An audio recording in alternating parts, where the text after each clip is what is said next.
Hello everyone, and welcome back to the Strife Champions Rulebook, a series of videos describing how to play the game. I'm Buster the Fox, and in this episode, we'll be digging into the game's terminology. A lot of this terminology has to do with combat, which we haven't covered yet in this series, but that future video will be made all the more clear by getting these out of the way first. So without further ado, let's learn about the mechanics behind the words.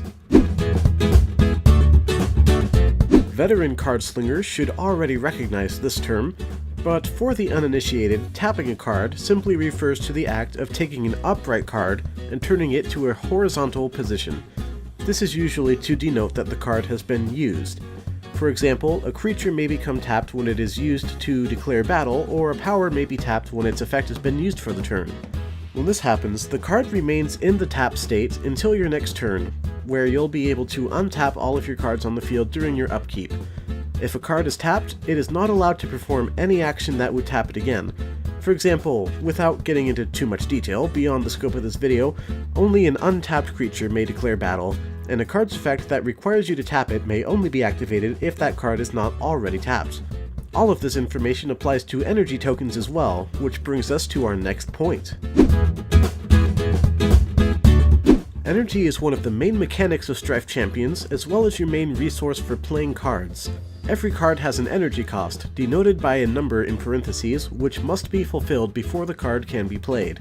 Players gain 1 energy at the start of every turn. When a player wishes to play a card, that player must spend an amount of energy equal to the card's energy cost. To do this, those energy tokens must be tapped to denote that they have been used. For example, if a card requires 3 energy to be played, you must tap 3 of your currently untapped energy tokens. If you do not have enough untapped energy tokens, then the card cannot be played.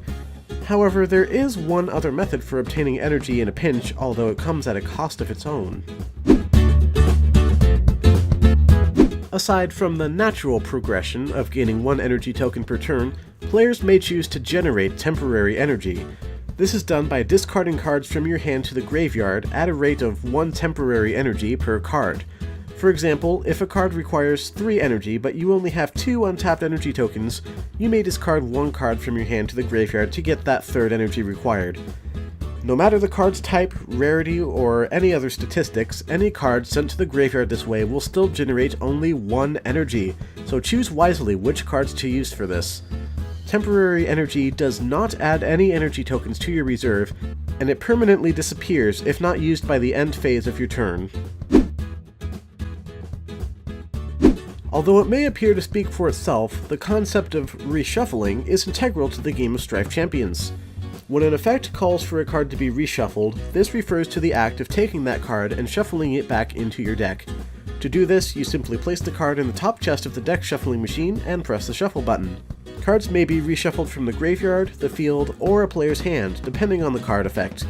There are many cards that trigger effects when cards are reshuffled, such as Pyrade the Crazed Necromancer and Reanimation, so be aware of any such effects on the field when reshuffling cards. Now we get to the directly combat-related terminology. A shield is a subtype of creature that has a special extra ability. Normally, an opponent declaring battle with a creature may choose any target he or she likes for the attack, including attacking your life total directly. However, when a shield is on the field, your opponent will have no choice but to attack that creature. Note that this only applies to combat. Other creatures and players can still be targeted by card effects, even with a shield present. If 2 or more creatures with shield are present on your side of the field, your opponent may choose which one to target for an attack. However, your life total may not be targeted unless there are no shields defending you whatsoever. We'll talk more about shields and how they change combat in the video about, well, combat. Currently, there is only 1 creature in the game with the Raise ability, Zombie. If a creature with Raise is destroyed by battle or card effect, that card's controller may choose to pay the Raise cost after that card has been sent to the graveyard. This is denoted by the number in the brackets just next to the Raise. It's right there, it makes sense. If they do, that card is immediately summoned back to the battlefield. This can be done as many times as a player likes during a turn, providing they have enough energy required to pay the cost.